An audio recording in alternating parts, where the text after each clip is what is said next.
interessante. Depois a gente vai conversar em off. Tanto que o juiz lá, o Dr. Sami, lá do Nordeste, lá, ele trouxe para a vara do juizado de família as constelações. Foi ele que nos pôs na mídia, porque as terapias integrativas nem todas são conhecidas e nem toda a área do CRM gosta, né, aceita.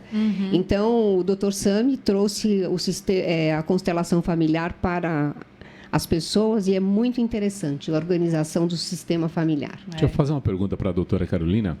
O que é mais difícil trabalhar? 2 casos, o pedófilo lá da periferia ou o pedófilo do centro? Os dois são difíceis. Os ricos. Não existe. Na verdade, a nossa maior dificuldade, ela não está só nos sujeitos, mas ela também está nos contextos, né? Em que circunstâncias esses crimes foram praticados. A periferia, em geral, tem aquela questão que envolve muito o local onde foi praticado. Foi normalmente sobre a visão de alguém. Naquela pessoa que tem uma condição até econômico-financeira melhor, às vezes isso fica muito mais maculado, muito mais oculto. Por quê? Porque para uma família, por exemplo, que tenha um alto poder aquisitivo, a exposição de uma situação membro da família pode gerar danos até financeiros, digamos assim. Isso pode dificultar de certa forma, mas por outro lado, eles têm mais acesso à tecnologia. Eles têm mais acesso a meios que podem auxiliar na investigação, coisa que aquele que é o pedófilo da periferia, que não tem mal tem o que comer, não tem recurso, talvez não tenha. Então, a gente tem duas situações de violências gravíssimas praticadas, que existe um contrabalanceamento, digamos assim. Ao mesmo tempo que aparentemente pode ser mais difícil investigar aquele crime cometido num berço de ouro do que aquele crime que foi cometido no chão. Então, a gente tem dois lados. Eu posso ter dificuldades em nos dois casos.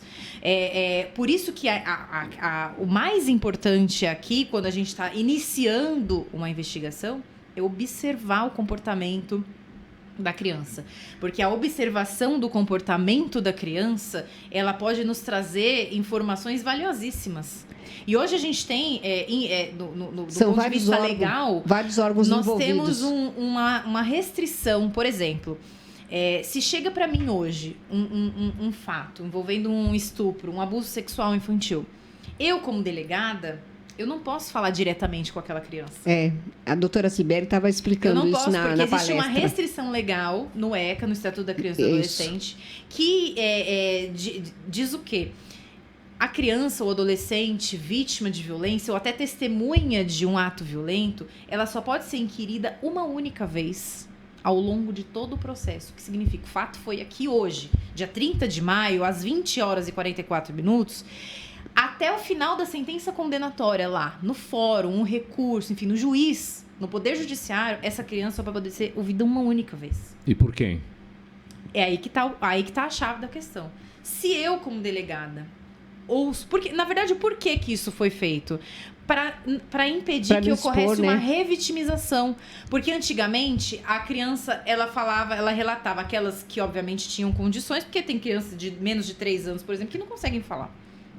Talvez façam desenhos, enfim. Sim, então vamos supor uma criança de 11 anos que tem um certo discernimento. Uma criança de 11 anos. Então, o que acontecia antigamente? Ela chegava, a polícia militar era acionada. Aí o policial militar perguntava, o que aconteceu? Aí a criança ia falar.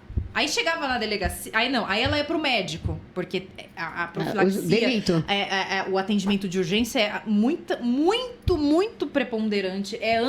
As pessoas vão correndo pra delegacia, né? Mas antes disso tem que ter o atendimento médico. Eu não sei se aquela criança tem alguma lesão mais grave, se houve, se tem alguma secreção, se eu tenho que profilaxia, doenças sexualmente transmissíveis, enfim.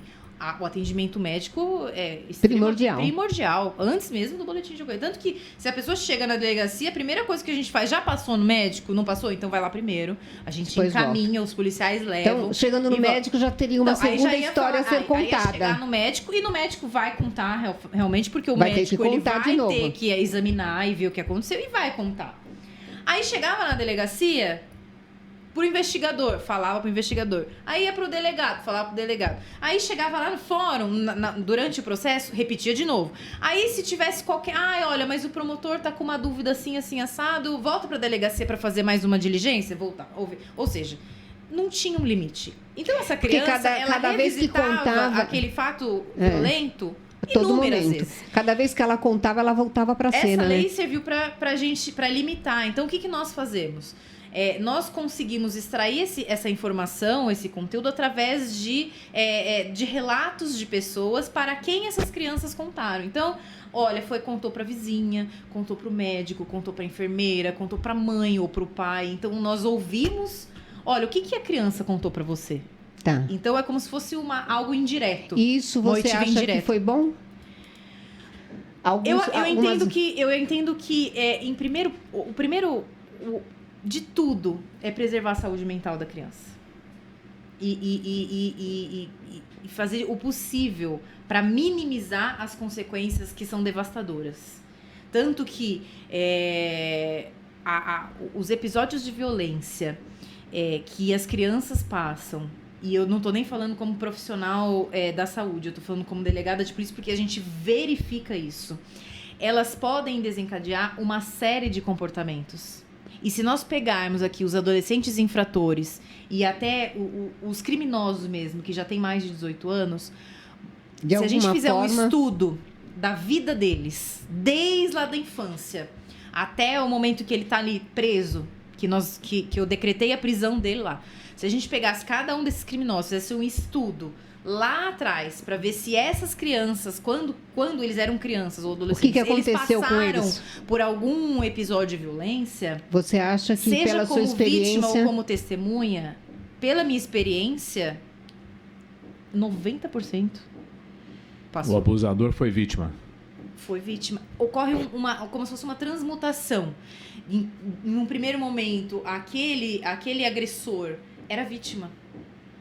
E ele acaba reproduzindo esse comportamento. Isso pode ter a ver com a constelação, né, Beth? Tem. Entendeu? Ele muitas vezes reproduz isso. E isso a gente visualiza, e os colegas que estiverem aí, policiais, delegados que estiverem acompanhando, eles vão concordar comigo. Que é o real. É o realzão. Se a gente pegar, inclusive eu cheguei a fazer um trabalho, um estudo sobre isso, nessa mudança, nessa mutação que ocorre de vítima para autor, para agressor. A mesma coisa do agressor, né? Do pai violento com os filhos. Também. Ele também foi um filho de um pai violento. Exatamente. Ou ele testemunhou, ainda que ele não tenha sofrido a própria violência na pele. Ele assistiu. Ele pode ter assistido. Então, e aquela reprodução de comportamentos. Porque imaginem vocês, pandemia. Já que a gente até tocou, né? A pandemia do lado dos artistas foi uma situação, dos comunicadores. Mas do nosso lado, de repente, tudo fechou. Fique em casa, campanha. Todo lugar que você ouvia, que você falava, todo mundo fica em casa. Tudo bem, todo mundo fica em casa. Vocês não imaginam o que foi, porque nós, policiais, não fizemos home office. Nosso trabalho não tem como ser home office. É presencial. E se as pessoas têm a ilusão de que a gente ficou ali na delegacia assim... Só tomando café? Não. Delegacia lotada. A pandemia inteira. Crimes que aconteciam... Muitos crimes acontecendo no seio da família contra a mulher, contra a criança. Idosos. Mas de toda sorte de criminalidade, não só contra a mulher. A sua delegacia recebe qualquer tipo de... Isso, tô lá no 3º DP de São Bernardo, nem falei, né? No começo me apresentei, né? Mas eu tô no 3º DP de São Bernardo e a unidade... Qualquer denúncia... A gente pega... Em São Bernardo, na verdade, nós temos 8 unidades policiais, além das especializadas. O mesmo ocorre aqui em Santo André. O número de distritos varia, né? São Caetano, Diadema, cada município tem a sua organização. Mas os distritos de base territorial, que nós falamos, que são esses aí. Primeiro DP de Santo André, primeiro DP de São Bernardo. A vítima, ela vai procurar uma delegacia hoje porque lá tem uma delegada mulher? Tem alguns casos que sim. Né? Alguns casos que sim. Mas, por exemplo, em São Bernardo, a delegacia da mulher não funciona 24 horas. São Caetano, que é a delegacia da doutora Daniela, também não funciona 24 horas. Então... Final de semana funciona? Quando que não, ocorre... também. Em geral, a violência dentro de casa ocorre que horas? À noite. Final de semana. Não é de segunda a sexta no horário comercial. Então, inevitavelmente... Não estou falando que é apenas, né? Claro que ocorre, todo horário ocorre alguma coisa, mas eu tô falando que com mais quem tá em intensidade casa, no momento em que as pessoas horários. estão em casa, né? Então, a gente vê um contexto de pandemia, todos em casa, houve um aumento, um incremento enorme desse tipo de criminalidade, ao passo que o roubo de veículo diminuiu, óbvio, tem menos gente na rua. Mas os crimes cometidos dentro de casa... Aumentou muito. Aumentaram. É só dar uma olhada nas estatísticas de violência. E esse a gente pode restringir por público, né? Imagina a mulher que apanhava do marido quando voltava do boteco. E o boteco não tá aberto, tá fechado. É verdade. Então, mas e quando a gente está falando todo. de periferia, estou falando de pessoas extremamente pobres e que muitas vezes estavam em casa, mas estavam em casa? Não estavam em casa. Estavam na rua. Então, muitas pessoas, de fato, observavam tiveram essa coisa. que voltar para suas casas, né? Mas imagina uma família com 5 filhos. Pai, mãe, tio, avô, não sei o quê, vivendo em 2 cômodos. O que essas crianças que estão ali nesse ambiente minúsculo, pequeno, observavam? O que uma criança que estava lá na sua mansão, só com seu pai e com a sua mãe, poderia também sofrer? Então, uma coisa não exclui a outra. O crime não depende de classe social. Não depende de classe social.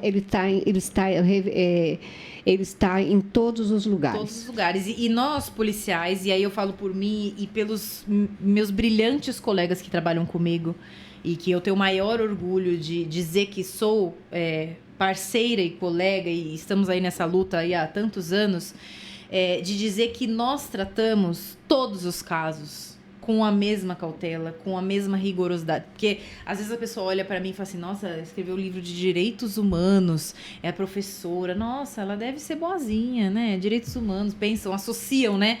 Direitos humanos com direito dos humanos, muitas vezes falam até assim, né? Pelo contrário, isso é uma garantia de que a investigação criminal terá lisura, né? Ela será escorreta, ela será célere na medida do possível, claro, porque nós temos uma dificuldade com os recursos, né? Aí, né? Mas eu falo para os meus alunos, né? E vou falar até aqui que se tiver algum aluno assistindo, vai lembrar que o direito penal é o direito mais humano de todos. Porque ele visa, de certa forma, restabelecer a paz social que foi extremamente violada por um ato de violência, na verdade, né? Então, nós temos lá no Código Penal os crimes contra a vida, um bem jurídico tutelado, o patrimônio, a liberdade, a inviolabilidade do domicílio, por exemplo, a administração pública. Então, são bens jurídicos importantíssimos para a vida em sociedade. E nós, como policiais, temos que tratar desde aquele caso que aparentemente ai, meu Deus, é uma perturbação da tranquilidade. Meu vizinho tá fazendo barulho porque tá fazendo festa, o cachorro que late, até aquele latrocínio que culminou na morte de alguém. Então, nós temos que ser rigorosos. A lei é para todos, de fato. Para todos. E eu sempre costumo dizer que, apesar de tanto tempo na polícia, já vão ser 20 anos esse ano completo, a gente tem que acreditar. Eu ainda acredito, toda vez que eu saio da minha casa para ir para um plantão, para ir dar uma aula, para vir aqui numa rádio, enfim, para passar o conhecimento de alguma forma, para ir cumprir um mandado de busca e apreensão às 3, 4 horas da manhã, sair de casa, fazer aquele briefing. A gente tem que acreditar que a justiça existe, porque ela de fato existe. Só que as pessoas depositam isso na polícia. Depositam isso, essa responsabilidade, no Estado. Mas é algo que é responsabilidade de todos. De todos. E na nossa própria Constituição Federal tem lá, no capítulo que trata da segurança pública, que a segurança pública, ela é dever do Estado, mas ela é responsabilidade de todos. Se todos fizerem a sua parte, e aí quando a gente está falando especificamente no contexto do abuso sexual, se todos observarem, se houver um diálogo entre os interlocutores que participam do processo, né? Não só de desenvolvimento educacional, psicológico, enfim, da criança, certamente nós teremos uma redução considerável desse crime. E também a orientação, né? Essas Porque campanhas... se a pessoa sofre de uma patologia, de um transtorno psiquiátrico, como a pedofilia, disso, ela né? tem que ser tratada. Ela tem que ser cuidada antes, ela né? tem que ser tratada. Doutora, Carolina. Quando a senhora fala do funcionamento da DDM de São Bernardo, lá, que não funciona no final de semana, né? São Caetano não, também é só de não. segunda-feira, nem de São Caetano. Segunda e nem a em sexta. alguns horários... Não, só na noite, comercial. madrugada não. Madrugada. A maior parte... As delegacias da capital... As delegacias da mulher da capital, em geral, funcionam 24 horas por dia. Então, as demandas, elas são atendidas 24 horas. Mas aqui, no ABC, as delegacias da mulher, elas não funcionam 24 horas. Mas as delegacias de base territorial, que tem plantões, isso que eu ia perguntar. Atendem todo e qualquer tipo de A DDM é uma referência para a mulher. Mas isso não quer dizer que ela não possa fazer o boletim de ocorrência em qualquer outra delegacia. Lugar. Qualquer lugar. Qualquer outra. Tanto que lá na delegacia que eu trabalho não é especializada, não é a delegacia da mulher, mas como fecha, a gente atende todo tipo de situação. Então, por exemplo, na delegacia da mulher fecha, nós atendemos os casos de violência doméstica contra a mulher, contra a criança, enfim, idoso. O que precisar. A delegacia do idoso fecha, mas nós também atendemos. A delegacia do meio ambiente fecha também não é 24 horas, nós atendemos esse. Então, vejam, é como se fosse um pronto-socorro de hospital. A gente atende tudo. Tá. Por isso a gente tem que ter uma expertise em todo tipo de investigação. É claro que a gente acaba se especializando mais e até tendo uma afinidade maior com alguns tipos de criminalidade, mas quando a gente está ali no plantão... Tem que dar conta do que veio lá. Exatamente. E a gente não está num gabinete. Mas a mulher, ela se sente mais segura e mais confortável de denunciar alguém quando está de frente a uma outra mulher? A uma delegada? A depender da situação que ela foi submetida, sim. Porque diz respeito também àquela questão da intimidade, de se expor, da liberdade, né? Mas hoje em dia, eu falo pelas equipes com as quais eu trabalho lá, todos são muito preparados, né? Nós temos hoje no plantão, nós temos 2 delegadas e os outros 3 são delegados. Tem algumas escrivãs, mas a maior parte tem os homens. Os investigadores, eu tenho só 2 investigadoras. Os outros todos são homens. E isso não significa que não tenham o mesmo trato com a questão, com a mesma seriedade. Até porque eu não sou a Carolina. Eu sou uma mão do Estado. Eu sou agente público. Assim como o investigador como o escrivão é. E não importa o sexo aí. Você tem que ir lá na função. As pessoas não podem confundir isso. É claro que muitas vezes, até por conta da experiência, a gente tem uma habilidade maior na extração das informações. Nós temos técnicas para fazer um interrogatório, para entrevistar uma vítima, uma testemunha, para conseguir obter o máximo de informações que talvez um colega que acabou de entrar na carreira ainda não tenha desenvolvido. Mas é uma questão de tempo. Mas é uma questão de tempo, porque ninguém nasceu policial. Exatamente. Ninguém nasceu. Eu não nasci policial, eu aprendi. Não existe uma faculdade de policial. O que a gente tem é o curso de formação, que são os primeiros passos para aquele que está ingressando na carreira. Primeiro ele presta o concurso, depois ele faz o curso, né? Quando sair numa viatura, quando tiver que falar num rádio, quando tiver que fazer uma abordagem, quando tiver que escalar um muro, pular um muro ou arrombar uma porta, Não importa se eu sou homem, se eu sou mulher. Tem que dar conta do negócio não importa se é delegado, se é investigador. É óbvio que acaba que a equipe inteira acaba coordenada de uma certa forma, né? Mas não importa isso. Na hora tem que resolver. Eu falo que o policial completo, ele tem que saber fazer tudo. A senhora já teve situação que teve que meter o pé na porta? 20 anos já tive muitas situações. A gente vai trazer ela aqui outra hora, que nós estouramos completamente o horário, né? Mas que vale muito a pena, né? Informação. Quero te agradecer, Carolina, que você deixou lá os seus familiares, as suas coisas para estar aqui conosco. Foi um prazer Já enorme vamos conversar depois. Tem muita coisa boa ainda para a gente passar de informação. E eu quero conversar com você e a gente agendar outras coisas, tá bom? Com certeza. Já viu que eu falo pouco, né? Eu nem vou te hipnotizar, tá bom? O Isidoro deve estar falando, meu Deus, você sabe por que eu perguntei para se ela estava com o distintivo? Peraí, deixa eu pegar o distintivo. Vai. Põe o distintivo aí. Peraí. Porque eu falei, eu acho que vou hipnotizar essa mulher aí. Não pode me hipnotizar, não, porque a autoridade não pode. Eu acho uma chiqueza esse negócio aí. A rádio não arruma pra mim nem um crachá. Deixa eu tirar uma foto. Você sabe por que é vermelho, né? Por que é Porque vermelho? a gente tem que dar o sangue pra ter um desse. Não, mas brincadeira. Eu tenho o maior orgulho de poder ostentar esse distintivo e é como se fosse... Sabe super-heróis? Sei. Tipo Clark Kent, vira o super-homem lá, a Mulher Maravilha. É verdade. Pá, é tipo assim. Então você tá assim, você põe o distintivo, pá, virou a doutora. Tá. Tirou o distintivo, você me vê na rua, de roupa de academia, sem distintivo, de tênis e tal, tem gente que não me reconhece. Tá. É porque... Tudo bem que a pele ainda tá boa. É linda, imagina. Mas o arquétipo do distintivo de autoridade... É como eu e o Wagner. Tanto que a gente tem que... Eu costumo brincar, né? Até a gente conversa entre nós lá, nossos colegas, que a gente... No período que a gente sai da delegacia até chegar em casa, é o tempo que você tem pra tirar a capa. Porque se você chega de capa em casa, aí dá problema. Dá problema. Porque você começa a mandar em tudo, né? Porque a gente eu vou mostrar aqui, ó, pro povo. Eu e o Wagner também ficamos de autoridade, né? Olha lá. Quando a gente se apresenta tudo de preto, porque nós somos autoridade, né? O hipnólogo, ele traz isso, como você falou da supermulher, etc. O hipnólogo também traz isso. Mas você chega na delegacia, você tá lá, você tá de distintivo, arma na cintura...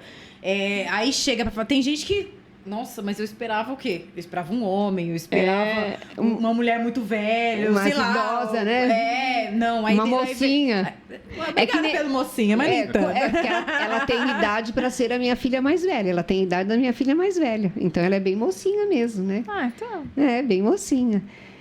Carolina, gratidão do mais profundo do meu coração, muito obrigada. E eu que agradeço. nós possamos ser contribuição, né? Com certeza, foi um grande prazer. Se pudesse, falaria mais muito. Não, você viu que eu só trago esse povo que gosta de falar, que nem eu, né? Zidoro, gratidão também, você. Eu agradeço muito a oportunidade. Deixar sucesso, contem comigo sempre aqui. Deixar que o meu programa avance além do meu tempo, né? Eu também agradeço, porque é sinal que ele está gostando do negócio. Quando ele deixa, então tá porque bom, o negócio né? tá bom. Então tá bom. Então fica aqui o meu beijo para todos vocês. Quinta-feira eu estou de volta. Deixa eu dar um alô aqui para Silvana Aparecida. Ela disse boa noite a todos vocês. Uma ótima segunda para todos. E aqui, deixa eu ver aqui no Facebook, deve ter alguém aqui na live da rádio, Beth, no finalzinho. Tem o Fernando Pereira, Beth. Meu amigo Jamânico lá de São Caetano. Um beijo no seu coração, te amo. Obrigado, Fernando Pereira. Mais alguém aqui no finalzinho da live, acompanhando a gente aqui. Nosso muito obrigado a participação de todos vocês. Deixa eu ver aqui. Gratidão. Depois Qualquer dia eu venho falar de um crime mais pesado, tipo... Então, é assim, criminalidade organizada. Então, tudo que o seu... eu, por exemplo, eu e o Wagner, nós temos protocolos de terapeutas e hipnólogos profissionais. Sim. A gente tem algumas coisas que a gente tem um protocolo. E com certeza você também. Mas aquilo que pode abrir... Com certeza. Nossa, nós vamos ser o homem do sapato branco. Você sabe o que é o homem do sapato branco?